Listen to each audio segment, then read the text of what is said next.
Tip നമ്മുടെ കുറച്ച് സവോള എടുത്തിട്ടുണ്ട് കേട്ടോ. ഇപ്പോൾ ഈ ഒരു സീസണിൽ സവോളയ്ക്കൊക്കെ നല്ല വില കുറവായിട്ട് കിട്ടും. അപ്പോൾ നമ്മൾ 5 കിലോ അങ്ങനെയൊക്കെ നമുക്ക് കൂടുതൽ വില കമ്മിയായിട്ട് കിട്ടുന്ന സമയത്ത് നമ്മൾ ഇതുപോലെ വാങ്ങിക്കഴിഞ്ഞാൽ നമുക്ക് കുറച്ച് നാൾ കഴിയുമ്പോഴേക്കും അത് അളിഞ്ഞൊക്കെ പോവാറുണ്ട്, ചീഞ്ഞൊക്കെ പോവാറുണ്ട്. അങ്ങനെ പോവാതെ നമുക്ക് മാസങ്ങളോളം 6 മാസം 7 മാസത്തോളമൊക്കെ നമുക്കിത് സുഖമായി തന്നെ നമുക്ക് സൂക്ഷിക്കാനായിട്ടുള്ള നല്ലൊരു ടിപ്പാണ് കേട്ടോ. അപ്പോൾ ഞാൻ വളരെ കുറച്ച് സവോള മാത്രമേ കാണിക്കുന്നുള്ളൂ. ഇപ്പോൾ എൻ്റെ കയ്യിലുള്ള സവോള വെച്ചാണ് ഞാൻ ഇങ്ങനെ കാണിക്കുന്നത്. ഞാൻ സാധാരണ സ്റ്റോർ ചെയ്യുന്നത് ഇതുപോലെയാണ് കേട്ടോ. നമ്മുടെ കയ്യിൽ എത്രയാണോ സവോള അതിനനുസരിച്ച് നമുക്ക് എടുക്കാം കേട്ടോ. നമ്മൾ സ്റ്റോർ ചെയ്യുന്ന അതിനനുസരിച്ചിട്ടുള്ള പാത്രം ഏതാണോ അതിനനുസരിച്ച് നമ്മൾ വലിയൊരു പാത്രം എടുക്കാം. അപ്പോൾ അതിനകത്ത് നമ്മൾ ഇതേപോലെ കുറച്ച് അരി ഇട്ട് കൊടുക്കാം കേട്ടോ.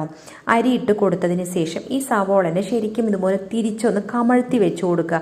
അതിൻ്റെ ആ ഒരു ഞെട്ടിയുടെ ഭാഗം ഉണ്ടല്ലോ അതിന് ശരിക്കും ഇതുപോലെ ഒന്ന് കമഴ്ത്തി വെച്ച് കൊടുത്തിട്ട് ഇതേപോലെ നമ്മൾ സ്റ്റോർ ചെയ്യണമെന്നുണ്ടെങ്കിൽ എത്ര നാൾ കഴിഞ്ഞാലും സവോള ചീഞ്ഞു പോവില്ല കേട്ടോ.